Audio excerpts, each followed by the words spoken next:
premièrement, on retire les pavés endommagés, enfin en tout cas les zones endommagées. Ensuite, donc on place correctement les pavés sur la bordure, enfin sur le bas-côté, pour pouvoir les remettre plus facilement par la suite. Ensuite, on dégage la rive qu'il y a sur le côté. On met un cordeau pour pouvoir éventuellement, pour pouvoir poser les pavés assez en ligne. On fait un mélange de béton sec, donc ça au moins ils ont une approche du béton sec qui n'est pas forcément ce qu'on fait en espace vert. Et puis donc ils posent leur mélange et ensuite ils reposent les pavés, mais alors c'est ça qui est le plus compliqué parce qu'en fait tous les pavés sont différents.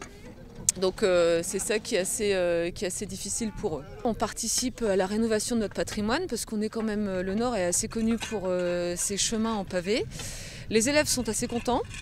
Même quand c'est des journées difficiles et que la météo n'est pas au rendez-vous, ils nous disent « Ah, c'était super bien hier ». Donc bon voilà, on se dit ils ont quand même compris ce qu'ils faisaient, voilà.